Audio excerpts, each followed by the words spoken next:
Hello everyone. BA BSc discrete mathematics में next topic हम कर रहे हैं फंडामेंटल प्रिंसिपल ऑफ काउंटिंग। सबसे पहले मैं यहाँ पे टॉपिक लिख देता हूँ, फंडामेंटल प्रिंसिपल ऑफ काउंटिंग। इसको हम शॉर्ट फॉर्म में बोलेंगे एफपीसी। बहुत इजी है टॉपिक ये वाला। फंडामेंटल प्रिंसिपल ऑफ काउंटिंग क्या चीज है? सपोज देयर आर, हम यहाँ पर बोलेंगे m डिफरेंट वेज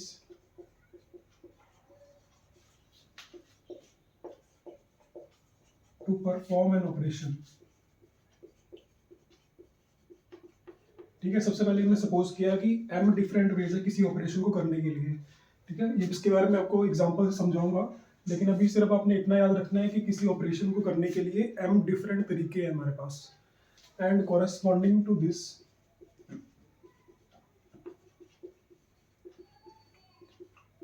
अब इसी के corresponding there are n different veg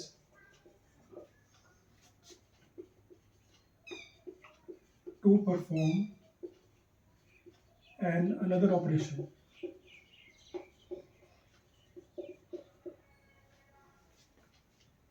ठीक है, तो सबसे पहले हमने बोला कि एक ऑपरेशन हो रहा है, उस ऑपरेशन को करने के लिए m डिफरेंट वेज है। उसी के बाद उसी के कॉरेस्पॉन्डिंग एक और ऑपरेशन हो रहा है, उसको करने के n डिफरेंट वेज है। तो टोटल नंबर ऑफ वेज कितनी हो जाएगी? अगर हम मान लो कि दोनों ऑपरेशन इकट्ठे अप्लाई करें, ठीक है, तो दोनों ऑपरेशन जब हम इकट्ठे करेंगे उसको करने के कितने वेज होंगे? उसको करने के वेज होंगे m इंटू एन। ठीक है, तो यहाँ पर हम लिखेंगे there are m into N ways to perform both the operations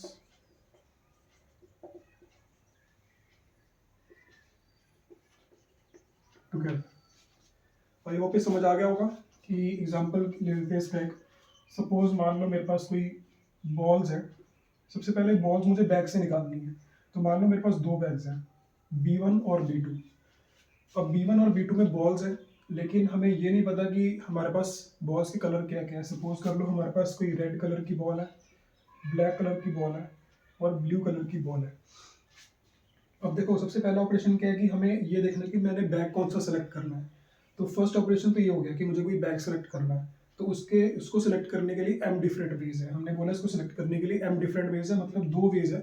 ठीक है, हमें इन दोनों में से कोई भी एक वेज, एक बैग सेलेक्ट करना है।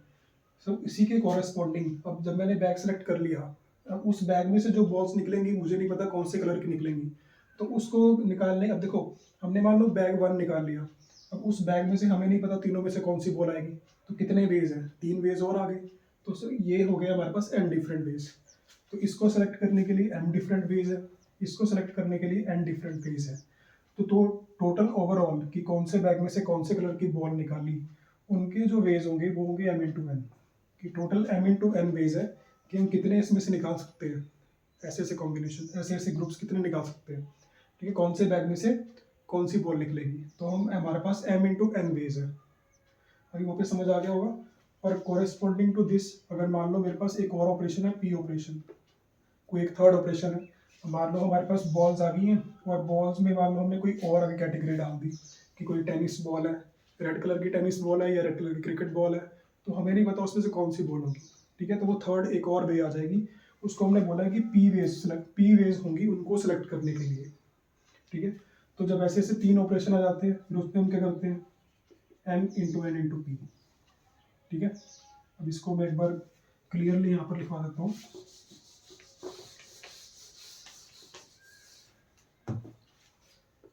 Now, if there is another operation and there are p different ways to select, तो हमारे पास टोटल कितनी वेज हो जाएगी? हमारे पास टोटल हो जाएंगी m into N into P ways. तो ये हमारे पास इसका आंसर आएगा। ठीक है, तो ये होता है फंडामेंटल प्रिंसिपल ऑफ काउंटिंग। ये समझ आ गया होगा। अब आगे इसको हम अच्छे से समझेंगे एग्जांपल्स के साथ। तो हमारे पास ये जो एग्जांपल फर्स्ट है इसमें लिखा हुआ है find the number of 4 letter words. हमें 4 लेटर वर्ड्स के नंबर बताने हैं विद और विदाउट मीनिंग, जिसमें कोई मीनिंग बने या ना बने।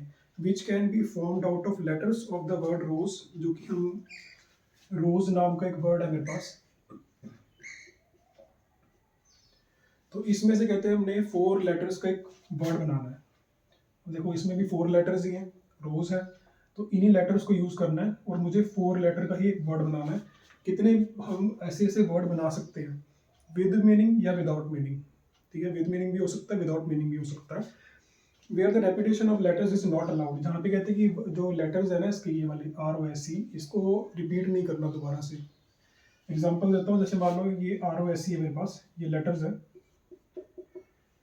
इसमें से हम क्या क्या वर्ड बना सकते हैं। जैसे मान लो मैंने बनाया SEOR, यूज तो मैंने रोज के लेटर्स ही किए हैं, लेकिन एक नया वर्ड बन गया। और इन्होंने यहाँ पे बोला है साफ साफ कि विद और विदाउट मीनिंग चलेगा। तो विद मीनिंग भी हो सकता है, विदाउट मीनिंग भी हो सकता है, तो इसका कोई मीनिंग तो है नहीं, लेकिन एक वर्ड बन गया है। तो ऐसे ऐसे हम कितने वर्ड्स बना सकते हैं। ठीक है, अब अगर हम सिंगल सिंगल बनाने की कोशिश करें कि पहले मैं R रखूंगा, फिर एक रोज बनेगा, फिर मैं E को आगे लेकर आऊँगा, ऐसे ऐसे बहुत सारे वेज बनेंगे। ठीक है, तो अब हम इसको एक एक करके तो देख नहीं सकते, तो इसको एक ही बारी में इकट्ठे कैसे निकालें कि कितने वेज हो सकते हैं, वो देखो कैसे होंगे। तो सबसे पहले आपको ये देखना है कि मेरे पास स्पेस कितना है, कि मुझे कितनी जगह भरनी है। मेरे पास 4 लेटर्स हैं, इन्हीं 4 लेटर्स को मुझे अरेंज करना है। तो मैंने यहाँ पर 4 जगह बनाई कि मुझे इन्हीं 4 जगह को फिल करना है। ठीक है, अब देखो सबसे पहले फर्स्ट प्लेस हमने फिल करना। फर्स्ट प्लेस को फिल करने के लिए कितनी वेज है हमारे पास, ROSE 4 लेटर्स है, इन चारों में से कोई भी एक लेटर यहाँ पर आ सकता है। तो मतलब इस प्लेस को भरने के लिए 4 डिफरेंट वेज हैं। ठीक है, उसके बाद अब कंडीशन ये है कि हमें बताया कि repetition is not allowed, repetition allowed नहीं है। इसका मतलब यहाँ पर जो लेटर आ गया एक बार वो फिक्स हो चुका है, उसके बाद वो आगे रिपीट नहीं होगा। सपोज कि मैंने मान लो यहाँ पर O रखा हुआ है, तो अब ये O दोबारा से नहीं आएगा। ठीक है, तो रिपीटेशन अलाउड नहीं है। तो इसका मतलब कि हमारे पास 4 लेटर्स हैं, तो मेरे पास इस प्लेस को फिल करने के लिए 4 डिफरेंट वेज थी, इन चारों में से कोई भी फिल कर सकता था। उसके बाद क्या हुआ कि जब ये प्लेस फिल हो गया तो एक तो चला गया। ठीक है, एक तो फिक्स हो चुका है। अब अगले प्लेस को भरने के लिए कितनी जगह है, कोई भी 3। ठीक है, हमें नहीं पता यहाँ पर कौन सा फिक्स हुआ है, तो अगले को भरने के लिए 3 डिफरेंट वेज और आएंगे। अब देखो उसके बाद 2 लेटर्स फिक्स हो चुके हैं, हमारे पास बचे सिर्फ इनमें से 2। अब इस प्लेस को भरने के लिए 2 डिफरेंट वेज बची हुई है हमारे पास, यहाँ पे 2 आ गया। ठीक है, अब नेक्स्ट प्लेस को भरने के लिए सिर्फ एक डिफरेंट वे बचेगी, क्योंकि यहाँ पर 3 फिक्स हो चुके हैं, 3 हमने यूज कर लिए हैं, कोई भी 3। और ये नहीं पता हमें हमने ROS यूज किया है, कौन से 3 यूज किए, लेकिन 3 यूज हो चुके हैं। अब उनमें से कोई एक को यूज करना है, और यहाँ पर तो वो एक लेटर आ ही जाएगा, जो बचेगा वो यहाँ पर आ जाएगा। तो यहाँ पर 1 आ गया। तो फंडामेंटल प्रिंसिपल ऑफ काउंटिंग के हिसाब से हमें इनको मल्टीप्लाई करना है, तो हमारे पास 24 वेज होंगी। ठीक है, मतलब ROS को अगर हम अरेंजमेंट करें, कोई भी वर्ड बनाए इससे ROSE से, तो ऐसे ऐसे 24 वर्ड बन सकते हैं विद और विदाउट मीनिंग। नाउ जो सेकंड एग्जांपल है वो है in how many ways can 3 people be seated in a row containing 7 seats. कहते हैं हम कितनी वेज में 3 पीपल जो है 3 लोग हैं हमारे पास, उनको हम सीटेड कर सकते हैं इन ए रो कंटेनिंग 7 सीट्स। कोई मेरे पास एक रो है, ठीक है, इसमें है 7 सीट्स, 1 2 3 4 5 6 7, 1 2 3 4 5 6 और 7 सीट्स है। इस रो में 7 सीट्स हैं। अब इन 7 सीट्स पे किन्हीं 3 लोगों को बिठाना है। ठीक है, सिर्फ मेरे पास 3 लोग हैं, ये फर्स्ट, ये सेकंड और ये थर्ड। इन 3 लोगों को इन 7 सीट्स पर हमें बिठाना है। अब इसके बहुत सारे वेज होंगे, हो सकता है वो तीनों पहली 3 पे बैठ जाए, हो सकता है वो थर्ड सेकंड थर्ड फोर्थ पे बैठे, या फिर वो थर्ड फोर्थ फिफ्थ पे बैठे। तो इनमें बहुत सारी वेज बन सकती हैं। अब इन्हीं को हमने बताना है कि जैसे फर्स्ट क्वेश्चन इन्होंने पूछा है how many ways can 3 people be seated in a row containing 7 seats, तो कितनी वेज में हम इनको बिठा सकते हैं। तो अब एक चीज़ नोटिस करो, ये जो फर्स्ट पर्सन है, इस फर्स्ट पर्सन को हम कितनी सीटों पर बिठा सकते हैं। अब देखो रेपिटेशन का तो इसमें सवाल ही नहीं है, क्योंकि एक पर्सन 2 जगह तो हो नहीं सकता एक ही टाइम में, तो रेपिटेशन तो इसमें भूल जाओ कि रेपिटेशन आएगी। अब इसमें देखो कि एक पर्सन है, फर्स्ट पर्सन, कितनी वेज है इसको बिठाने के लिए। फर्स्ट पर्सन को बिठाने के लिए 7 डिफरेंट वेज है। यहाँ पर लिखेंगे there are 7 different ways first person can sit. ठीक है, फर्स्ट पर्सन जो सिट कर सकता है उसके पास 7 डिफरेंट वेज है, मतलब उसके पास 7 ऑप्शंस है पहले बंदे के पास कि मैं इन 7 में से किसी भी एक सीट पर बैठ सकता हूँ। ठीक है, तो फर्स्ट पर्सन के लिए 7 हो गई है। अब there are 6 different ways second person can sit. और सेकंड पर्सन के बैठने के लिए 6 डिफरेंट वेज बचेंगे, क्योंकि जब एक पर्सन बैठ चुका है हो सकता है वो उस पर बैठ गया हो। उसके पास सीट्स कितनी बची हैं? 6 बची है। तो सेकंड पर्सन के बाद 6 ऑप्शन बचे हैं, उसके पास बचे हैं 6 ऑप्शन कि मैं उन 6 में से किसी भी एक पर बैठ सकता हूँ। तो there are 6 different ways second person can sit. अब नेक्स्ट जो लास्ट पर्सन बचा वो उसके पास कितने ऑप्शन बचेंगे? 5 बचेंगे। There are 5 different ways third person can sit. तो ऐसे ऐसे मैंने तीनों पर्सन के लिए अलग अलग वेज बना लिए। अब हम निकालते हैं कितने वेज होंगे इन तीनों को बिठाने के। जैसे हम क्वेश्चन देख लेते हैं, how many veg 3 people can be seated. तो हम लिखेंगे 7 इंटू 6 इंटू 5, यहाँ लिखेंगे according to fundamental principle of counting there are 7 into 6 into 5 210. There are 210 ways 3 people can be seated on 7 seats. ठीक है, इजी क्वेश्चन था अभी। इसका मतलब 210 तरीके हैं इनको इन सीट्स पर बिठाने के, इन 3 पर्सन को। ठीक है, अब नेक्स्ट एग्जांपल करते हैं जिसमें रेपिटेशन और रेपिटेशन अलाउड भी होगा और रेपिटेशन नॉट अलाउड भी होगा। अब थर्ड एग्जांपल है, how many 3 digit numbers can be formed from digits 1 2 3 4 and 5। हमें 1 2 3 4 और 5 नंबर्स दिए हुए हैं, इनमें से हमें 3 डिजिट नंबर्स बनानी है। एज्यूमिंग दैट, अब एज्यूम ये करना है कि repetition of digits is allowed. First part में बोला गया कि रेपिटेशन ऑफ डिजिट्स अलाउड है, और सेकंड पार्ट बोला गया repetition of digits is not allowed. तो हम इसमें लिख लेते हैं, हमारे पास डिजिट्स कौन से हैं? 1 2 3 4 और एक 5, ये 5 डिजिट्स है हमारे पास। अब इनमें से मुझे 3 डिजिट का नंबर बनाना है। ठीक है, तो फर्स्ट पार्ट के अकॉर्डिंग कहते हैं कि पहली बात तो हमसे पूछ रहे हैं कि इन 5 नंबर्स को यूज कर हम कितने 3 डिजिट के नंबर बना सकते हैं। और फर्स्ट पार्ट में पूछा गया है कि रेपिटेशन अलाउड है आपको, कि अगर आप 1 यूज कर रहे हैं तो दूसरे पर भी 1 यूज कर सकते हैं, तीसरे पर भी 1 यूज कर सकते हैं। ठीक है, रेपिटेशन अलाउड है। और सेकंड पार्ट में क्या कि रेपिटेशन अलाउड नहीं है। तो अब देखो इसमें फर्स्ट लिखते हैं रेपिटेशन इज अलाउड, इसमें रेपिटेशन अलाउड है। तो अब देखो हमने हमारे पास 3 प्लेसेस है फिल करने के लिए, 3 डिजिट नंबर बनाना है तो 3 प्लेसेस है फिल करने के लिए। फर्स्ट प्लेस यहाँ पर लिखते हैं, first place can be filled इन। कितनी वेज में हम भर सकते हैं फर्स्ट प्लेस को? हमारे पास 5 डिजिट्स हैं, इन 5 में से कोई भी आ सकता है यहाँ पर। ठीक है, तो हमारे पास 5 डिफरेंट वेज है, फिल्ड इन 5 डिफरेंट वेज। उसके बाद अब सेकंड प्लेस की बात करते हैं, फर्स्ट प्लेस फिल हो चुका है, अब सेकंड प्लेस की बात है। Second place can be filled इन। अब एक चीज नोट करो, इसमें रेपिटेशन अलाउड है, मतलब जो डिजिट फर्स्ट में आ चुका है वो दोबारा भी आ सकता है। इसका मतलब सेकंड वाला प्लेस भी 5 डिफरेंट वेज में फिल हो सकता है, 5 डिफरेंट वेज। नाउ अब थर्ड प्लेस भी हम फिल कर सकते हैं 5 डिफरेंट वेज में। ऐसा क्यों है? क्योंकि रेपिटेशन अलाउड है, इस कारण से 5 वेज में तीनों प्लेसेस हम फिल कर सकते हैं। अब ओवरऑल निकालते हैं कि ओवरऑल कितने डिजिट ऐसे बन सकते हैं।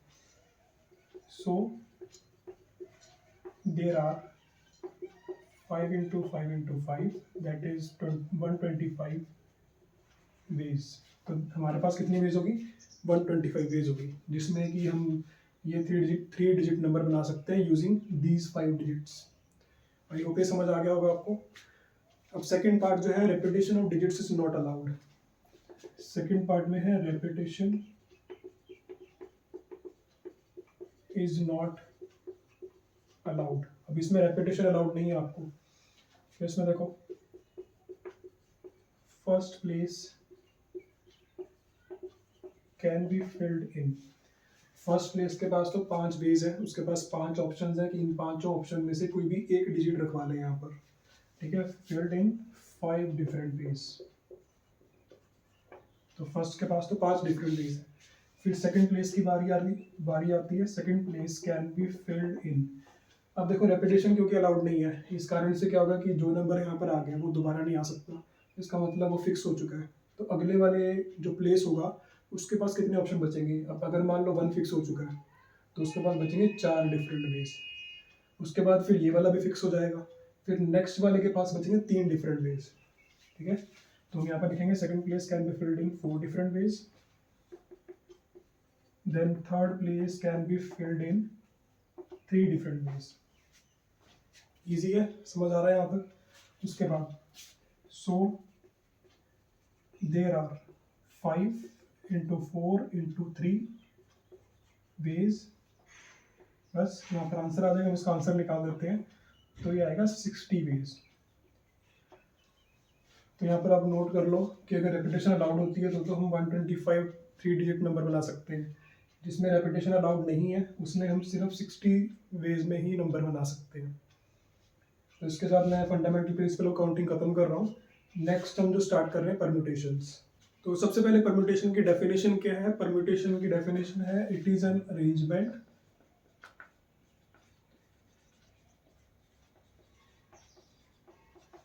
that can be made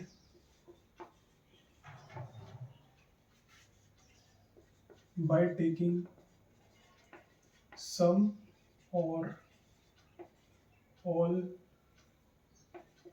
number of given things। Permutation क्या होता है? एक अरेंजमेंट होता है, हमें कुछ चीज़ें दी होंगी, ठीक है, उन चीज़ों को हमें अरेंज करना है। या तो हमें उन सभी चीज़ों को अरेंज करना होगा या उनमें से कुछ चीज़ों को अरेंज करना होगा, उन्हीं उसी अरेंजमेंट को हम परम्यूटेशन कहते हैं। अब एग्जांपल देख लो, एग्जांपल क्या है? सपोज मेरे पास लेटर्स है, suppose I have A, B, C, ठीक है, मेरे पास A, B, C है। अब मुझे परम्यूटेशन निकालना है कि परम्यूटेशन ऑफ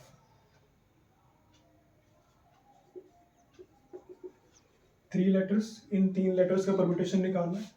अब मुझे कंडीशन ये देनी है कि मुझे एक बारी में सिर्फ 2 ही लेटर्स चाहिए, मतलब कि मुझे इन 3 लेटर्स को यूज़ करके दो के मुझे लेटर्स चाहिए, ठीक है, मुझे ऐसा लगा लो कि 2 के ग्रुप चाहिए।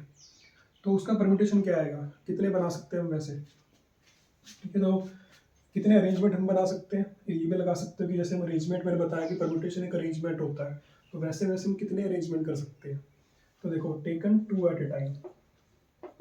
तो मैंने बोला कि हमें परम्यूटेशन निकालना है, यानी अरेंजमेंट निकालना है 3 लेटर्स का, जिसमें कंडीशन ये है कि मुझे एक बारी में सिर्फ 2 ही लेने हैं।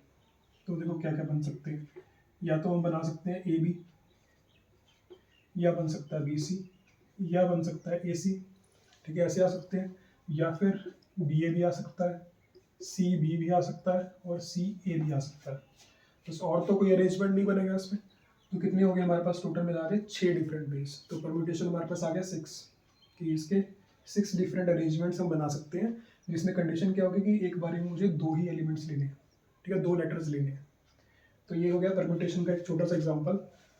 अब परम्यूटेशन को डिनोट कैसे करते हैं? इट इज़ डिनोट, या लिख देते हैं shown as, it is shown as, इसको हम ऐसे शो करते हैं NPR, ठीक है, ऐसे शो करेंगे।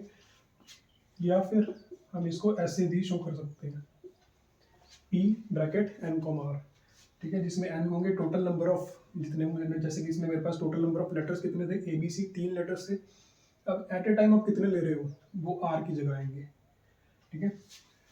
अब देखो कि हमारे पास इसका फॉर्मूला क्या होता है। अब मान लो हमारे पास NPR सॉल्व करने के लिए आ गया, तो NPR को सॉल्व कैसे करोगे? NPR को सॉल्व करने का बहुत ईजी तरीका है, हम इसको लिखेंगे N factorial upon N minus R factorial, ठीक है। तो फैक्टोरियल आपको मे भी आपकी बुक्स में फैक्टोरियल ऐसे लिखा हो, तो आप ऐसे भी लिख सकते हो, ठीक है, एक ही बात है, दोनों एक ही बात है। तो परम्यूटेशंस को हम ऐसे सॉल्व करते हैं, ठीक है। अब हम इसके बाद कुछ एग्जांपल्स स्टार्ट कर रहे हैं परम्यूटेशन के।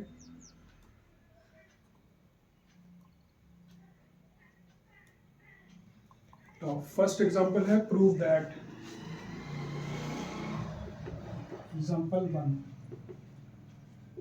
Prove that NPN is equal to 2 into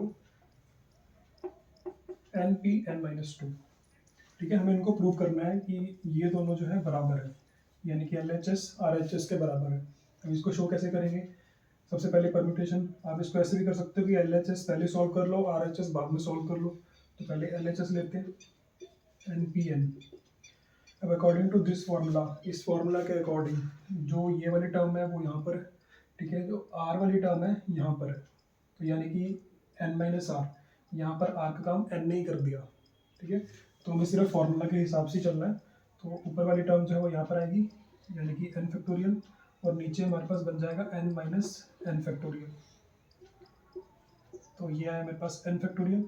अब देखो यहाँ पर n माइनस n जीरो होता है, तो यानी कि यहाँ पे जीरो फैक्टोरियल आएगा। अब एक चीज़ हमेशा याद रखना कि जीरो फैक्टोरियल का आंसर 1 होता है, जीरो फैक्टोरियल हमेशा 1 के बराबर आएगा, ठीक है। जब भी जीरो फैक्टोरियल आए 1 के बराबर लिख दो उसको, तो हमारे पास इसका आंसर आ जाएगा फैक्टोरियल n, क्योंकि नीचे तो 1 आ गया ना इसकी जगह, तो इसलिए मेरे पास LHS का आंसर आया n फैक्टोरियल। अब हम आते हैं RHS पर। RHS मेरे पास है 2 इंटू NPN माइनस 2। अब देखो 2 इंटू, तो हम इसको ऐसे रखते हैं, तो अब NPN माइनस 2 को सॉल्व करना है, तो पहले ये n आएगा ऊपर, n फैक्टोरियल, फिर नीचे आएगा इन दोनों का माइनस, ठीक है, इन दोनों का माइनस आएगा, तो n माइनस। अब एक चीज़ नोट करना है यहाँ पर कि आपको सीधा यहाँ पर n माइनस 2 नहीं लिखना, ऐसे नहीं लिखना, ठीक है। अब क्योंकि यहाँ पर एक टर्म थी, यहाँ पर दो टर्म्स हैं, तो हमें यहाँ पर ब्रैकेट लगानी है, ठीक है, ऐसे ब्रैकेट लगाओगे, उसके बाद लगा देना फैक्टोरियल, क्योंकि हमें ये बताना है कि इस टर्म में से ये टर्म माइनस हो रही है। अगर हमने इसको बिना ब्रैकेट से लिखा तो ये देखना आपको अभी नोटिस हो जाएगा, 2 इंटू n फैक्टोरियल, फिर जब हम ब्रैकेट खोलेंगे ये माइनस अंदर जाएगा तो माइनस n बनेगा, फिर ये माइनस अंदर जाएगा तो प्लस हो जाएगा, तो 2 आ जाएगा यहाँ पर, ये आएगा फैक्टोरियल, ठीक है। अब यहाँ पर क्या होगा, n से n कैंसिल हो गया, हमारे पास क्या बचा नीचे, 2 into n factorial upon 2 factorial. अब 2 फैक्टोरियल का आंसर तो 2 ही होता है, तो यहाँ पर ये दोनों कैंसिल हो जाएंगे, तो मेरे पास आंसर आएगा n फैक्टोरियल। तो हमारे पास देखो LHS भी n फैक्टोरियल आया, RHS भी n फैक्टोरियल आया, इसका मतलब दोनों बराबर है। Then LHS is equal to RHS, hence proved. ठीक है, इजी है, बस फॉर्मूला अच्छे से यूज़ करो तो समझ आ जाएगा। अब बात इसकी आती है कि अगर मान लो आपने यहाँ पर ब्रैकेट नहीं लगाया तो देखो क्या होगा इसमें। अब मेरे पास ये था n माइनस 2, मैंने यहाँ पर लगाया ब्रैकेट। अब अगर ये ब्रैकेट हम नहीं लगाते तो मेरे पास आंसर आएगा ये वाला, ठीक है। तो इसमें क्या होगा कि n माइनस 2 होगा, n से n तो कैंसिल हो जाएगा, फिर आएगा आपके पास -2 फैक्टोरियल। फिर आप इस दुविधा में रहोगे कि -2 फैक्टोरियल सॉल्व कैसे करें, ठीक है। तो ये गलती ना हो तो यहाँ पर हमेशा याद रखना कि ब्रैकेट के साथ आएगा। जब भी हम दो टर्म्स ले आते हैं ना, तो दो टर्म्स हमेशा ब्रैकेट में आएंगी ही आएंगी, दो या दो से ज़्यादा, तो ब्रैकेट में जरूर डालना है उसको। अब नेक्स्ट एग्जांपल करते हैं इसका। और नेक्स्ट एग्जांपल है 10p3 is equal to 9p3 plus 3 into 9p3।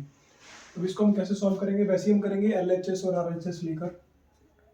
तो सबसे पहले LHS ये है 10p3। अब मैं यहाँ पर एक बार फॉर्मूला लिख देता हूँ कि NPR का फॉर्मूला होता है n factorial upon n minus r factorial, ठीक है, ये फॉर्मूला होगा। अब यहाँ पर देखो n का काम कर रहा है यहाँ पर 10 और r की जगह है 3, तो सिंपल सी बात है, फॉर्मूला हम यूज़ करेंगे। तो यहाँ पर आएगा 10 फैक्टोरियल अपॉन 10 माइनस 3 फैक्टोरियल, और ये आएगा 10 factorial upon 7 factorial, 10 into 9 into 8 into 7 factorial. ये आपको पता है कि मैंने 7 फैक्टोरियल पर इसको क्यों छोड़ा है, इसको नीचे लिख लेते हैं यहाँ पर, और नीचे 7 फैक्टोरियल को हम ऐसे ही रखेंगे क्योंकि वो कैंसिल हो जाएगा, तो ये दोनों हो गए कैंसिल। हमारे पास आंसर आया 720, ठीक है। तो 720 आंसर आया LHS का। अब RHS निकालते हैं। RHS में है 9p3 प्लस 3 इंटू 9p3, अब 9p3 का आंसर क्या आएगा, 9 factorial, 9 minus 3 factorial plus 3 into 9p3। अब 9p3 का तो सेम ही आंसर आ जाएगा यहाँ पर, 9 फैक्टोरियल अपॉन 9 माइनस 3 फैक्टोरियल। अब 9 into 9 factorial upon 6 factorial plus 3 into 9 factorial into 6 factorial. अब यहाँ पर हम लिखेंगे 9 into 8 into 7 into 6 factorial upon में 6 factorial, 3 into 9 into 8 into 7 into 6 factorial, और यहाँ पर आएगा 6 फैक्टोरियल। इजी है, आई थिंक यहाँ तक आपको समझ आ रहा होगा। 6 फैक्टोरियल से 6 फैक्टोरियल कैंसिल हो गया, यहाँ पर भी 6 से 6 कैंसिल हो गया। एक चीज़ और नोट करना, कभी भी प्लस के इस साइड से ये वाला 6 फैक्टोरियल कभी भी कट नहीं होगा, क्योंकि बीच में एक प्लस का साइन है, ठीक है। तो अब देखो यहाँ पर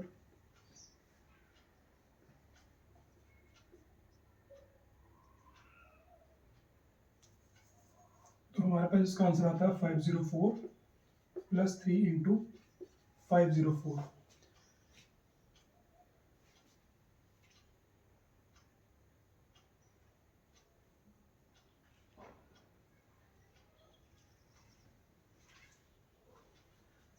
आई थिंक यहाँ पर कुछ मिस्टेक हुई है।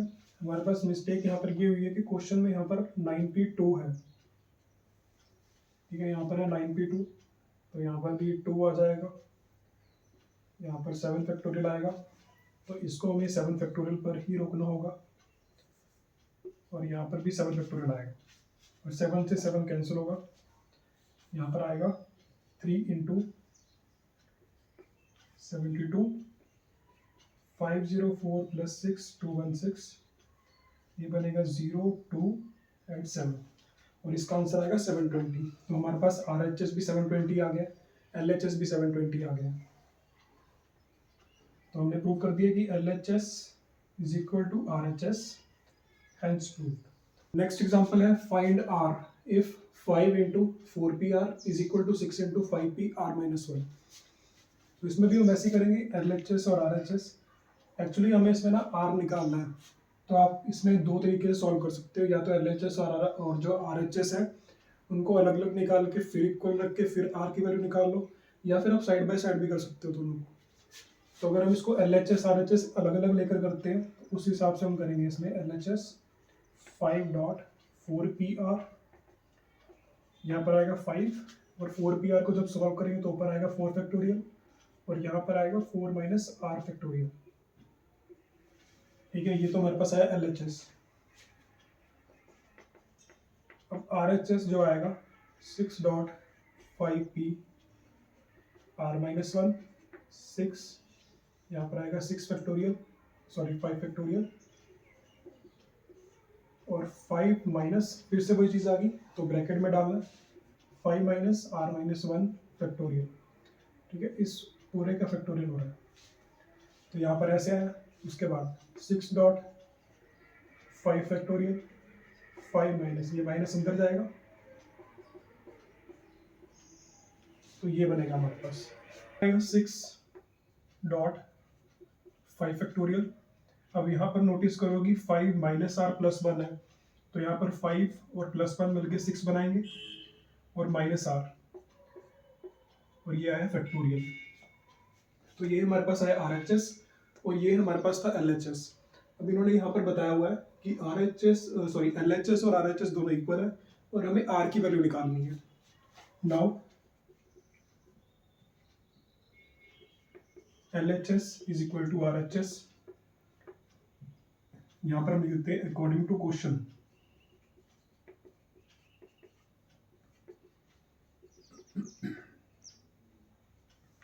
According to question LHS RHS के बराबर है, तो हमारे पास LHS क्या आई 5.4 factorial 4 minus R factorial is equal to 6.5 factorial upon 6 minus R factorial. ये हमारे पास गिवन है। अब देखो, हमें फैक्टोरियल्स को मोस्टली कॉमन लेके हम कैंसिल कर देते हैं फैक्टोरियल्स को, तो यहाँ पर 4 माइनस R है और यहाँ पर 6 माइनस R है। अब हम 6 माइनस R को 4 माइनस R बना सकते हैं, वो कैसे? अब जैसे हमें पता है कि फैक्टोरियल 6 माइनस आर का फैक्टोरियल क्या बनेगा, पहले तो 6 माइनस आर आएगा, उसके बाद एक एक लेस करना है। तो जब हम इसमें से एक लेस करेंगे तो हम इसको ऐसे लिखेंगे कि 6 माइनस आर में से एक लेस हो रहा है, हम इसको ऐसे लिखेंगे। तो 6 में से बन गया 5, ये बन जाएगा 5 माइनस आर। तो इसी तरह हम फर्दर आगे रिड्यूस कर सकते हैं। तो नेक्स्ट जो इसका फैक्टर आएगा वो आएगा 5 माइनस आर, इससे नेक्स्ट फैक्टर क्या आएगा 4 माइनस आर, और यहाँ पर हम इसको रोक देंगे। ठीक है, तो ये 6 माइनस आर का फैक्टोरियल है। तो यहाँ पर आएगा 6 डॉट, यहाँ पर 5 है और यहाँ पर 4 फैक्टोरियल है, तो हम इसको भी 5 इंटू 4 फैक्टोरियल लिखेंगे, और इसके नीचे 6 माइनस आर फैक्टोरियल को ये लिखेंगे 6 माइनस आर, 5 माइनस आर और 4 माइनस आर फैक्टोरियल। हमने इसको यहाँ पर ये लिख दिया, और इस तरफ क्या है 5 dot 4 factorial upon 4 minus R factorial. अब ये देखो यहाँ पर कि 4 माइनस आर फैक्टोरियल और 4 माइनस आर फैक्टोरियल आमने सामने कैंसिल हो जाते हैं। कैंसिल क्यों होंगे, क्योंकि ये नीचे डिवीजन में है, यहाँ पर भी डिवीजन में है। ठीक है, और ये सब कुछ मल्टीप्लाई में चल रहा है। देखो ये सभी ब्रैकेट्स मल्टीप्लाई में है, तो अगर मैं इसको उठाकर यहाँ पर लेकर आऊँ तो यहाँ पर ऊपर आएगा, और वो दोनों फिर भी कैंसिल होने ही वाले हैं, तो हमने इसको डायरेक्ट यहीं से कैंसिल कर दिया है। नाउ इसी तरह 4 फैक्टोरियल से 4 फैक्टोरियल कट हो जाएगा, तो अब हमारे पास क्या बचेगा, यहाँ पर हमारे पास बचा है 5 इज इक्वल टू, और इधर ऊपर आएगा 30, नीचे आएगा 6 माइनस आर 5 माइनस आर।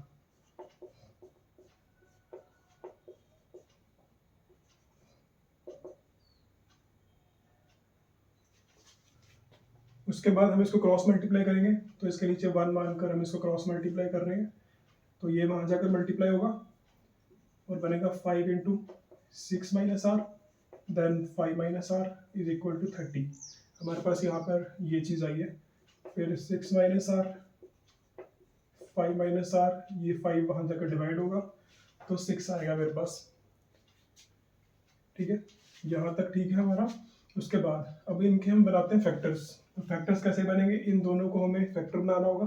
अब मान लो कि आपको इन दोनों को मल्टीप्लाई करने में कोई दिक्कत आ रही है, तो एक सिंपल सा तरीका है कि 6 माइनस आर को जैसे मान लो मैंने 5 माइनस आर से मल्टीप्लाई करना है, तो सबसे आसान तरीका आप ये देख लो कि पहले हम 6 को लेंगे, इस कंप्लीट से मल्टीप्लाई करेंगे, तो 6 को जब इस पूरे से मल्टीप्लाई करेंगे तो बनेगा 30 माइनस 6 आर, ऐसे ही बनेगा। सिमिलरली हम माइनस आर को लेकर फिर इससे मल्टीप्लाई करेंगे, तो ये बनेगा minus 5 R plus R square is equal to 6।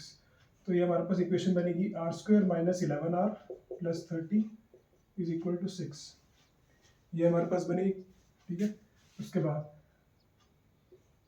Are square minus 11 are, अब इसको हम यहाँ पर लाकर माइनस करेंगे तो बनेगा 24 इज इक्वल टू 0। अब अगर हम इसको मिडल टर्म स्प्लिट से करें तो मिडल टर्म स्प्लिट में यहाँ पर 8 और 3 के फैक्टर बनेंगे, तो हम इसको लिखेंगे R square minus 8 R minus 3 R plus 24 is equal to 0। अब इन दोनों में से क्या कॉमन आएगा, इसमें से आर कॉमन आएगा, बचेगा आर माइनस 8, यहाँ से माइनस 3 कॉमन निकालेंगे तो R minus 8 is equal to 0। तो मेरे पास फैक्टर बनेंगे आर माइनस 8 और आर माइनस 3। ये वाला मेथड आपने 10th में किया हुआ है, तो आपको याद ही होगा कि हमने इसको कैसे किया, मिडल टर्म स्प्लिट करने के मेथड से किया हमने इसको, जिसको हम बोलते हैं splitting the middle term method. अब यहाँ पर देखो हमारे पास दो फैक्टर्स आए, इन दोनों का मल्टीप्लाई मुझे बताया गया कि 0 आंसर है, इन दोनों का मल्टीप्लाई 0 है, तो इसका मतलब या तो ये 0 होगा या फिर ये 0 होगा या ये दोनों ही 0 होंगे।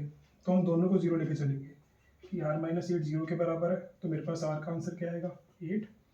अगर आर माइनस 3 0 के बराबर है तो मेरे पास आर का आंसर क्या आएगा 3। ये आर के मेरे पास दो आंसर्स आए। अब इन दोनों में से मुझे कौन सा एक्सेप्ट करना है, कौन सा मुझे रिजेक्ट करना है, वो डिपेंड करता है आपके क्वेश्चन पर। अगर मैं आर को 8 लेकर चलूँ तो यहाँ पर देखो, जब मैंने यहाँ पर आर को 8 पुट किया या फिर यहाँ पर पुट कर लो 4pr, ठीक है। अब मान लो कि मैंने आर को 8 मान लिया, तो ये बनेगा 4p8। तो ये तो यहाँ पर बिल्कुल ही रॉन्ग प्रूव हो जाता है, क्योंकि npr का मतलब क्या होता है, मैंने यहाँ पर npr लिखा, इसका मतलब क्या होता है कि परम्यूटेशन n थिंग्स का taken r at a time, मतलब उन n में से मुझे r आइटम्स निकालनी होती है। अब जब मुझे n में से r आइटम्स निकालनी है तो इसका मतलब n बड़ा होगा, ठीक है। अब मान लो कि n की वैल्यू 10 है, तो इसका मतलब 10p। तो यहाँ पर मुझे इन 10 में से ही कुछ ना कुछ निकालना पड़ेगा। तो 10 में से मैं मैक्सिमम क्या निकाल सकता हूँ? 9 निकाल सकता हूँ आइटम्स। मैक्सिमम से मैक्सिमम मैं 10 में से 10 आइटम्स निकाल लूँगा, कि या तो मैं सभी आइटम्स निकाल लूँगा, या फिर 9 या 8 या उससे कम कम निकाल पाऊंगा। ठीक है, उससे ज़्यादा तो हम नहीं निकाल पाएंगे ना। जब हमारे पास टोटल आइटम्स ही 10 है, तो उसमें से हम या तो मैक्सिमम 10 निकाल सकते हैं। तो यहाँ पर देखो वो चीज़ फॉल्स प्रूव हो रही है। हम 4 में से 8 चीज़ तो नहीं निकाल सकते ना, इसलिए 4p8 वैलिड नहीं होगा। तो यहाँ से क्या हुआ कि r की वैल्यू 8 रॉन्ग प्रूव हो जाती है, कि r की वैल्यू 8 तो नहीं होगी। तो इसलिए r की वैल्यू क्या होगी? 3। ठीक है, यहाँ पर हम लिखेंगे r can be negative, sorry r can be 8, therefore r is equal to 3। तो ये मेरे पास आंसर आ गया r का। तो इस क्वेश्चन को ऐसे किया। आई होप समझ आया होगा आपको। नेक्स्ट एग्जांपल एक और करते हैं। अब हम स्टार्ट कर रहे हैं practical problems involving permutations. Permutations को जो यूज कर रहे हैं प्रैक्टिकल एप्लीकेशंस, प्रैक्टिकल प्रॉब्लम्स हम इसको लेकर चल रहे हैं। अब प्रैक्टिकल प्रॉब्लम्स में सबसे पहला एग्जांपल है, how many 3 letter words can be made using the letters of the word oriental. अब मेरे पास एक वर्ड है ओरिएंटल, इसके मुझे लेटर्स यूज करने हैं। अब उन लेटर्स को यूज करके मुझे 3 लेटर वर्ड बनाना है। ठीक है, अब कितने सारे हम ऐसे वर्ड बना सकते हैं? बहुत सारे बन सकते हैं इसमें।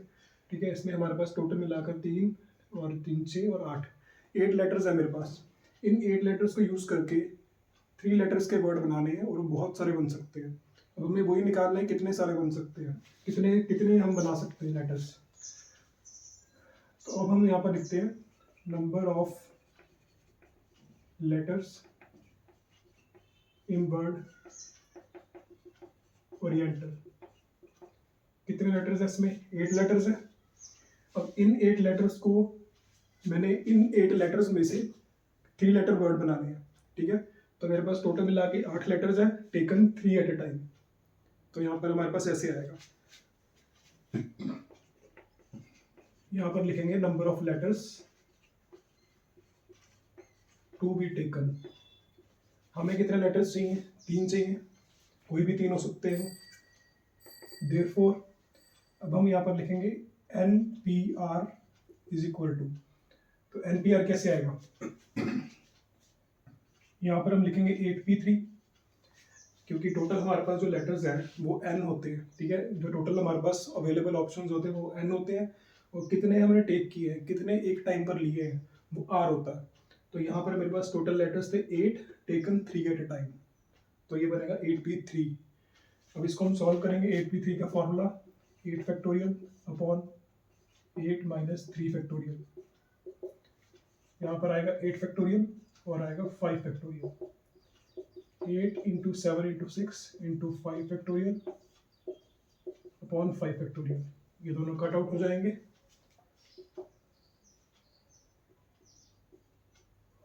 तो ये हमारे पास आंसर आएगा 256। इसका मतलब कि हमारे पास 256 वर्ड्स बनेंगे, 3 लेटर वर्ड्स। ठीक है, जो भी 3 लेटर वर्ड्स बना रहे हैं ना, तो वैसे वैसे 256 लेटर वर्ड्स बन सकते हैं, 3 लेटर वर्ड्स बन सकते हैं इन लेटर्स को यूज करके। देन तो हमने इसकी एंडिंग कैसे करी है आंसर की? हमने एंडिंग में लिखा है there are 256 3 letter words that can be made using letters of word oriental. ठीक है, अब इसको एक बार मैं प्रैक्टिकली बता देता हूँ कि हमने इसको किया क्या है। इसके अंदर हमने इसमें ओरिएंटल, हमारे पास एक वर्ड दिया हुआ था। इस ओरिएंटल वर्ड में कितने लेटर्स हैं? टोटल 8 लेटर्स है। अब इन 8 लेटर्स को यूज करके ना हमने 3 लेटर के वर्ड्स बनाए हैं। जैसे कि मान लो इसमें से मैं बना देता हूँ ENT, ये एक फर्स्ट वर्ड बना। अब ऐसे ऐसे हम कितने 3 लेटर्स के वर्ड बना सकते हैं, वो हमने बताया कि 256 बना सकते हैं। ठीक है, आई होप आपको आज का लेक्चर समझ आया होगा। तो बाकी की जो प्रैक्टिकल प्रॉब्लम्स है वो हम कल करेंगे। Thank you.